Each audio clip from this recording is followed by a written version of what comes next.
ময়নার মৃৎশিল্পালয়গুলোতে বিশ্বকর্মা ঠাকুর তৈরি প্রস্তুতি। আর কয়েকদিন পর বিশ্বকর্মা পুজো। পশ্চিমবঙ্গ সহ বিভিন্ন জায়গায় কলকারখানা, দোকানে, বিভিন্ন প্রতিষ্ঠানে বিশ্বকর্মা পুজো অনুষ্ঠিত হবে। পূর্ব মেদিনীপুর জেলার ময়নায় বিগত কয়েক বছরে বিশ্বকর্মা পুজো জাঁকজমকভাবে হয়।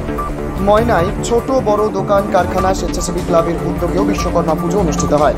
ইতিমধ্যে বিভিন্ন মৃৎশিল্পালয়গুলিতে বিশ্বকর্মা ঠাকুর তৈরির প্রস্তুতি তুঙ্গে। চাহিদা প্রসঙ্গে বিভিন্ন মৃৎশিল্পীর সঙ্গে কথা বলে আমরা মিশ্র প্রতিক্রিয়া পেলাম। তবে দক্ষিণ হরিকুলি গ্রামের এক শিল্পী সরকারি ভাতা না পেয়ে আক্ষেপ নিয়ে ঠাকুর তৈরি করতে ব্যস্ত। এ প্রসঙ্গে মৃৎশিল্পীগণ কি বলেছেন শোনাবো আপনাদের।